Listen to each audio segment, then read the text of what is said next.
నమస్తే, welcome to SR6 news.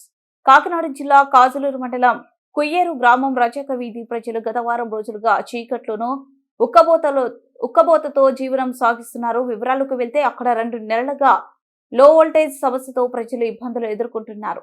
కాగా లో వోల్టేజ్ కారణంగా ట్రాన్స్ఫారం పాడై గత 7 రోజులుగా విద్యుత్ కొరతతో సతమతమవుతున్నారు. అధికారులు విధులను స్థానిక రాజకీయాలు అడ్డుకుంటున్నాయని గ్రామస్తులు వాపోతున్నారు. అక్కడ ఉన్న సిమెంట్ పోల్ కి ట్రాన్స్ఫారం అమర్చబోతుంటే ఈ స్తంభానికి ట్రాన్స్ఫారం వేయడానికి వీలు లేదంటూ విఘ్నేశ్వరుడు అనే స్థానిక పౌరుడు అడ్డుకోవడంతో EPDCL అధికారులు ట్రాన్స్ఫారం వేసేందుకు వెనకడుగు వేస్తున్నట్లు స్థానికులు చెబుతున్నారు. దాంతో రోజొక వీధికి విద్యుత్ సరఫరా లేకపోవడంతో ఓ పక్క మండే ఎండల వల్ల రాత్రి పగలు కంటి మీద కొరకు కరువైందని వారు వాపోతున్నారు. వారం రోజులుగా విద్యుత్ లేక చిన్నపిల్లలు వృద్ధులు విలవిలలాడుతున్నారంటూ గ్రామస్తులు తీవ్ర ఆవేదన వ్యక్తం చేస్తున్నారు. విద్యుత్ సమస్యపై మంత్రి సుభాష్ ను కలిసి మొరు పెట్టుకున్నప్పటికీ ప్రయోజనం లేకపోయిందని, మంత్రి సుభాష్ వచ్చి సమస్యను పరిష్కరిస్తానని హామీ ఇచ్చారు. కానీ ఆయన రాకపోవడంతో గ్రామస్తులు తీవ్ర ఆగ్రహానికి గురయ్యారు. విద్యుత్ ఛార్జీలు వసూలు చేస్తున్నారే గానీ తమకు నాణ్యమైన విద్యుత్ ను సరఫరా చేయడం లేదంటూ సుమారు 300 మంది పసిపిల్లలతో సహా వారు స్థానిక సబ్ స్టేషన్ ను ముట్టడించి ఆందోళనకు దిగారు.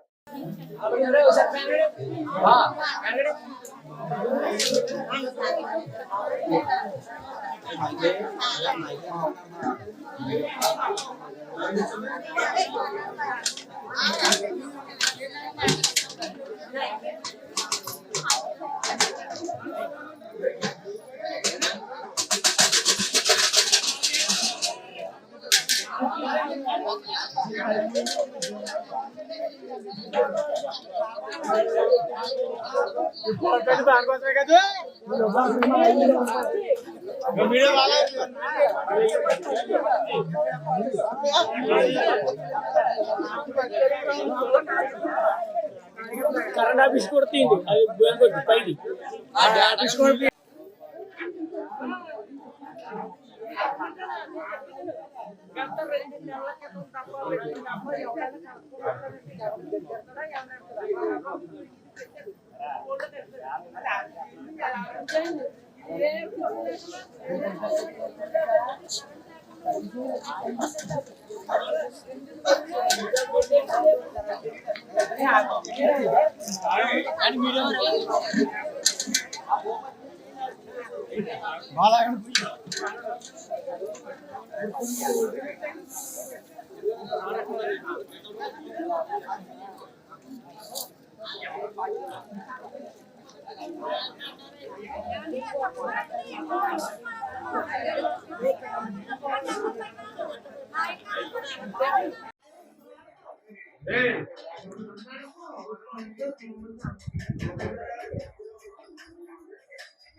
కాదు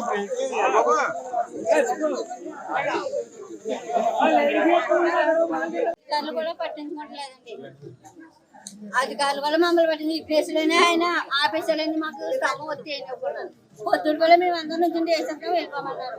వెళ్ళిందాక ఉండి 3 గంటలకు వేసేది 4 గంటలకు వేస్తామంటే ఒక్కరు కూడా రాలేదు. ఏంటంటే అమ్మగారు పొందితే వేయొద్దని రిక్వెస్ట్ ఆఫీసర్ మేము అందరూ రోడ్డు మీద వచ్చాము. ఎమ్మెల్యే గారు వచ్చేస్తున్నారంటే మేము అక్కడ ఉన్నాం. మాకు పెద్దలు ఊరి పెద్దలు ఎవరో పట్టించుకోవట్లేదు. మా సామాన్యుల పరిస్థితి ఏంటండి? మీరు ఎమ్మెల్యే గారు మాట కూడా వినకపోతే మేము ఇంకా ఎలా బతకాలండి?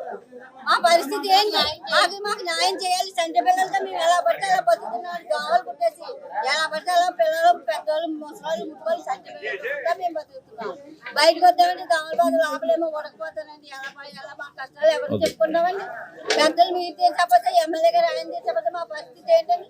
అందుకే పిల్లలు తీసుకుని మేము అందరూ ఎక్కడ వచ్చి పిల్లకి అన్నం కూడా ఎక్కడే తినిపిస్తున్నాం. న్యాయం తెచ్చుకుంటాం. మేము ఇక్కడ వంట వారికి ఎక్కడే చేసుకుని మాకు న్యాయం చేసాము. మేము ఇక్కడ నుంచి కదలవండి. మాకు న్యాయం జరగాలి. మాకు మొత్తం మా ఈదంతా లేదని మొత్తం కుయ్యాలంతా కరెంట్ ఆపలేదని మేము ఏం చేయాలో మేము అదే చెప్తాం. మీరు మంత్రి గారు మానుకోండి లేకపోతే మేము ఇంకా మా పరిస్థితి అయినా మంత్రి గారిని కూడా 1-2 రోజులు ఒక్క అరగంట మీకు కరెంట్ పోతే మీరు ఎలా ఉంటారు? మేము 1 రోజుల నుంచి అంత నాలుగు మేము వెళ్ళబోతున్నామండి. మీకు ఏం తెలుసు? మా బాధ మా పరిస్థితి మీకేం తెలుసు?